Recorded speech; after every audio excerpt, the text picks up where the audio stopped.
जुलाई 2025 Gemini ascendant यानी मिथुन लगन वाले व्यक्तियों के लिए कैसा रहेगा?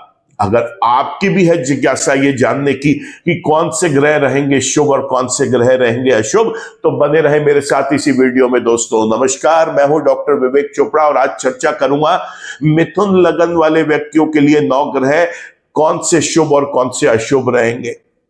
देखिए, ग्रह 2 तरीके से काम करते हैं, ये हम समझ चुके। ग्रह जन्म के काम करेंगे और गोचर के काम करेंगे। जन्म का ग्रह अगर शुभ है और गोचर में भी वो शुभ है, और मान लीजिए कि आपकी जिंदगी में उसी ग्रह की महादशा, अंतरदशा, प्रत्यंतर दशा या सूक्ष्म दशा भी चल रही है, तो आप बहुत भाग्यशाली हैं, क्योंकि ये ग्रह अब आपको इस समय छप्पर फाड़ कर प्रसन्नता देगा। कोई ग्रह जन्म का शुभ है लेकिन गोचर में कुछ समय के लिए वो अपनी अशुभ राशि में गोचर कर रहा है, तो परेशान ना हो, क्योंकि जन्म का शुभ ग्रह गोचर में आपको बहुत ज्यादा परेशान नहीं करेगा, अशुभ होने पर भी बहुत ज्यादा परेशान नहीं करेगा। केवल इतना है कि उस ग्रह की शुभता में आपको कमी आती हुई दिखाई देगी। कोई ग्रह जन्म का अशुभ है लेकिन गोचर में शुभ चल रहा है, तो बिल्कुल भी उससे कोई बहुत ज्यादा एक्सपेक्टेशंस उस ग्रह से ना रखें, क्योंकि ये ग्रह जो है ये आपके लिए इस समय केवल नकारात्मकता को कम करेगा, कुछ पॉजिटिव इससे आपको हासिल होगा ऐसा नहीं देखा गया। अब बात कर लेते हैं कि ग्रह जन्म का भी अशुभ है और गोचर में भी अशुभ हो गया। भैया ये बहुत गंदी सिचुएशन है, और खास तौर से उन लोगों के लिए जो जन्म का भी अशुभ ग्रह, गोचर का भी अशुभ ग्रह, और मान लीजिए उसी ग्रह की महादशा, अंतरदशा, प्रत्यंतर दशा या सूक्ष्म दशा भी चल रही है, तो फिर तो ये बहुत बड़ी मुसीबतें खड़ी कर सकता है। तो ये चीज जो मैं आपको आज बताऊंगा गोचर की, कि ये शुभ है ये ग्रह इस महीने आपके लिए या नहीं, या ये ग्रह अशुभ है या नहीं, इस बात की जानकारी आप अपने जन्म के प्लैनेट को कोरिलेट करके एक अपना पूरा का पूरा एनालिसिस करें। सिर्फ और सिर्फ गोचर के ग्रहों को सुनकर ही किसी बात के ऊपर आप अपना कोई निष्कर्ष ना निकालें। दूसरी बात आपको बताना चाहूंगा, याद रखें हमेशा ग्रह फल केवल दशाओं के अनुसार देते हैं। अगर किसी ग्रह का गोचर में या जन्म के शुभ और अशुभ के कॉम्बिनेशंस जो भी आपके निकल के आए हैं, लेकिन वो ग्रह कि ना तो अभी महादशा है, ना अंतरदशा है, ना प्रत्यंतर दशा है, और सूक्ष्म के अंदर भी उसका रोल केवल थोड़े से समय के लिए ही है, तो फिर वो आपको बहुत ज्यादा इफेक्ट नहीं करते। केवल सूक्ष्म दशाओं में जब उस थोड़े समय के लिए, कुछ घंटों के लिए या कुछ दिन के लिए वहां पर आएंगे, केवल उतनी देर ही वो आपको इफेक्ट दे पाएंगे। तो आइए चर्चा शुरू करते हैं। सबसे पहले हम बात करते हैं सूर्य ग्रह की। तो सूर्य ग्रह जो है ये मिथुन राशि में जुलाई 16 तक चलेंगे, और ये गोचर इनका बेहद शुभ रहेगा, मैं देख पा रहा हूं। लेकिन 16 जुलाई से महीने के आखिर तक जब ये कर्क राशि में गोचर कर जाएंगे, तो फिर ये यहां पर शुभ रिजल्ट्स देने में सामर्थ्य नहीं रखेंगे। तो याद रखें कि सूर्य ग्रह ने 2 तरीके के फल देने हैं। 1 तारीख से 16 जुलाई तक जब वो मिथुन राशि में गोचर कर रहे होंगे तो शुभ होंगे, और 16 तारीख के बाद कर्क राशि में वो जब अशुभ हो जाएंगे, तब उस समय सावधानी बरतनी पड़ेगी। और सबसे आसान सावधानी ये है, सूर्य को जल दें, सूर्य के मंत्र जप करें, आदित्य हृदय स्तोत्रम का पाठ करें। आपको चाहिए कि आप गेहूं, गुड़, तांबा दान करें, मंदिर में भी दान कर सकते हैं, जरूरतमंद व्यक्ति को भी दान दे सकते हैं। देवी देवताओं के चरणों में रसीले फल या गुड़ का टुकड़ा रखकर आए, ऐसा बहुत शुभ रहेगा। और साथ ही साथ गाय को भीगी हुई गेहूं में गुड़ मिलाकर रविवार के दिन जरूर खिलाएं, अच्छे लाभ मिलेंगे। चलिए बात करते हैं अब हम चंद्रमा ग्रह की।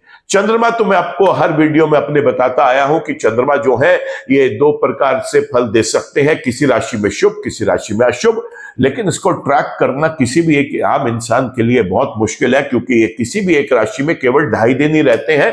इस प्रकार ये अपना पूरे महीने में अपना साइकिल कंप्लीट कर लेते हैं, इसलिए आपको 1 महीने में 1 बार पूर्णिमा और 1 महीने में 1 बार अमावस्या दिखाई देती है।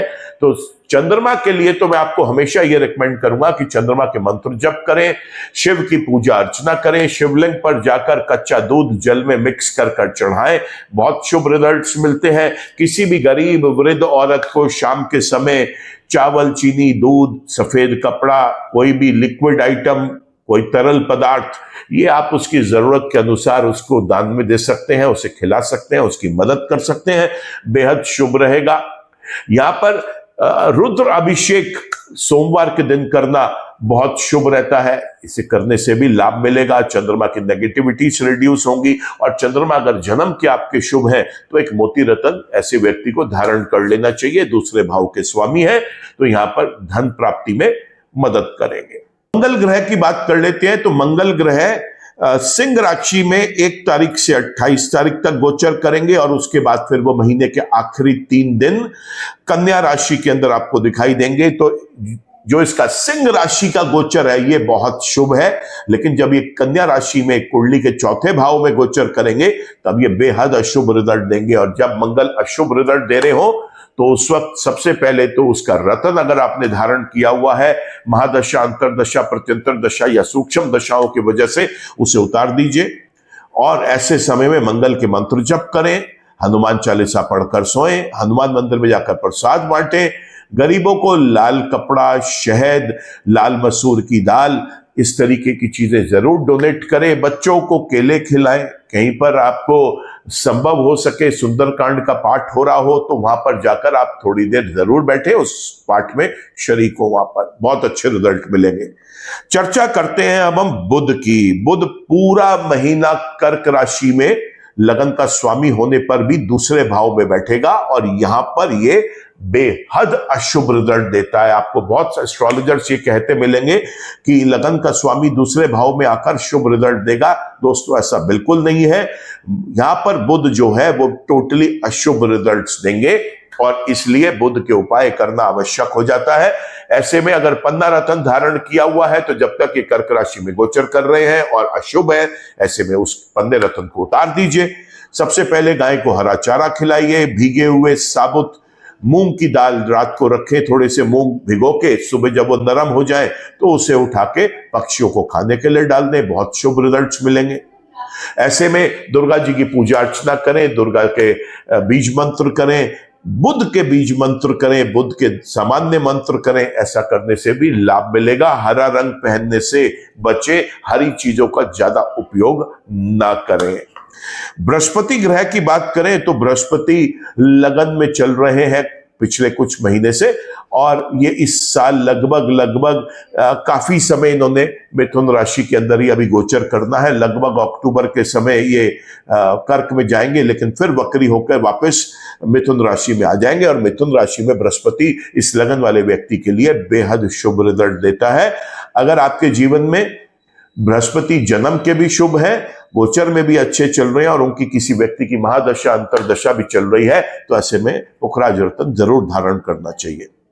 बात करते हैं अब हम शुक्र ग्रह की। मैं देख पा रहा हूं 1 तारीख से 26 तारीख तक वृषभ राशि में और उसके बाद फिर मिथुन राशि में गोचर कर रहे हैं और ये दोनों ही गोचर बहुत शुभ रहेंगे इस व्यक्ति के लिए। शुक्र इस कुंडली के अंदर योग कारक ग्रह है, 5वें स्थान का स्वामी है, लगन के स्वामी का मित्र है, तो ये शुक्र यहां पर शुभ रिजल्ट्स देने वाले हैं।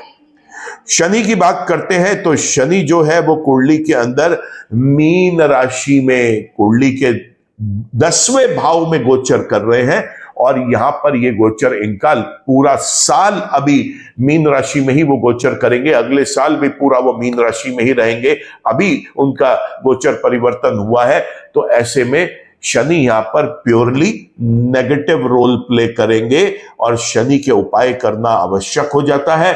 यहां पर शनि के मंत्र करें, शिव के पूजा अर्चना करें, हनुमान चालीसा तो आप पढ़ेंगे ही पढ़ेंगे, साथ ही साथ आप यहां पर महामृत्युंजय के मंत्र भी करें।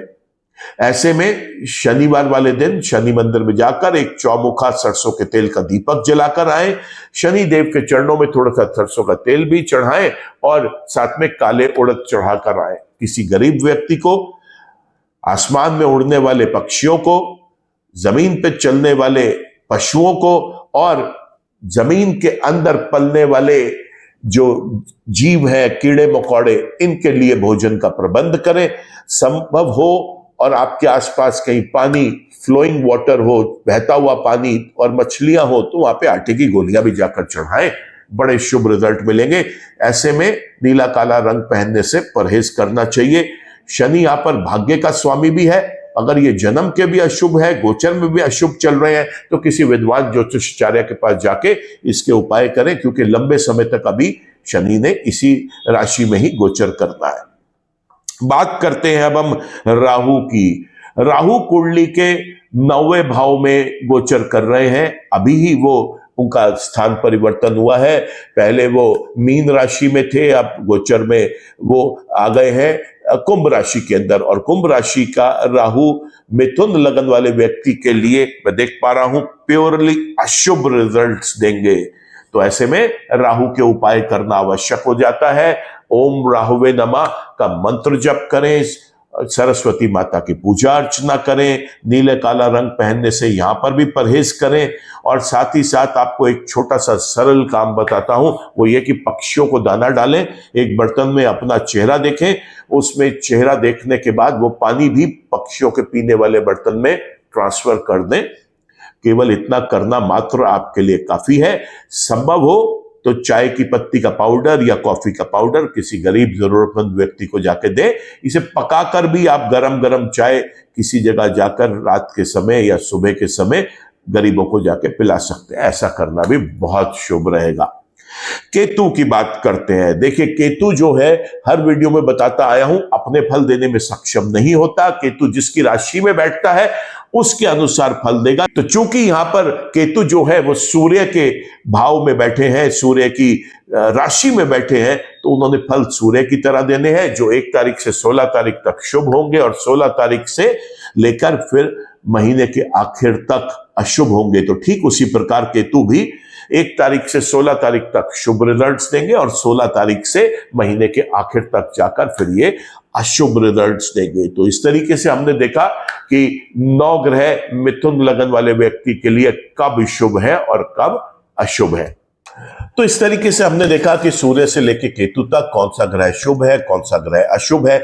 साथ ही साथ मैंने आपको यह भी बताया कि अगर ग्रह अशुभ है तो हमने क्या उपाय करने हैं। आपको यह भी समझाया कि अगर ग्रह गोचर में अशुभ है तो यह भी देख ले कि वो जन्म का शुभ था या अशुभ था। अगर जन्म का शुभ है, गोचर में अशुभ है, बहुत ज्यादा परेशान नहीं होना। जन्म का भी अशुभ है और गोचर में भी अशुभ है, बहुत ज्यादा सावधानी बरतने की जरूरत है। जन्म का अशुभ है, गोचर में शुभ है, तो ऐसे में जो परेशानियां हैं वो जरूर आएंगी, लेकिन थोड़े समय के अंदर अंदर जब ग्रह गोचर करेगा तब तक ठीक हो जाएंगी। लेकिन अगर ग्रह जन्म का शुभ है और गोचर में भी शुभ है तो भरपूर फायदा उठाएं। यही फायदा होता है शुभ और अशुभ बताने का। देखिए, इस पूरे के पूरे दुनिया में 840 करोड़ लगभग इस वर्ल्ड की पॉपुलेशन है। 12 राशियां हैं, तो ये तो संभव ही नहीं है कि अगर मैं 840 को 12 से भाग करूंगा, डिवाइड करूंगा, तो वैल्यू आती है 70 करोड़। कैसे पॉसिबल है कि जेमिनाई यानी मिथुन राशि वाले 70 करोड़ लोगों का भाग्य एक सा ही हो? ये तो पॉसिबल ही नहीं है, क्योंकि हर व्यक्ति के जीवन में उसके जन्म का ग्रह शुभ या अशुभ हो सकता है, गोचर में शुभ या अशुभ हो सकता है। उस मिथुन राशि वाले व्यक्ति के, उस मिथुन लगन वाले व्यक्ति के जीवन में किसी और ग्रह की महादशा, किसी की और की अंतरदशा, प्रत्यंतर दशा, सूक्ष्म दशा चल सकती है। कैसे ये मान लें हम इस चीज को कि वो सभी के लिए एक सा होगा? तो ये तो पॉसिबल ही नहीं है। उसके लिए तो कुंडली का विश्लेषण जरूरी है, लेकिन मोटे तौर पर यह समझना बहुत जरूरी है कि उस महीने में वो ग्रह हमारे लिए शुभ है या अशुभ है। तो आज के वीडियो में तो दोस्तों इतना ही। पूरा का पूरा अपना मंथ आप प्लान कर सकते हैं इस शुभ और अशुभ को जानकर, और जो प्लैनेट्स अशुभ है उनके लिए पहले से तैयारी कर सकते हैं कि कैसे उसका सामना करना है। वीडियो पसंद आया हो तो इसको आप लाइक करें, कमेंट करें, शेयर करें। अगर आपने चैनल सब्सक्राइब कर लिया है तो थैंक यू। अगर चैनल सब्सक्राइब अभी तक किसी कारण से नहीं कर पाए तो चैनल को सब्सक्राइब कर लें, बेल आइकन को भी क्लिक कर लें। और इसका फायदा सबसे इंपॉर्टेंट ये होता है कि कोई भी एक नया वीडियो आता है चैनल पर तो उसका एक नोटिफिकेशन आप तक पहुंच जाता है। ईश्वर आप सबका भला करे। नमस्कार।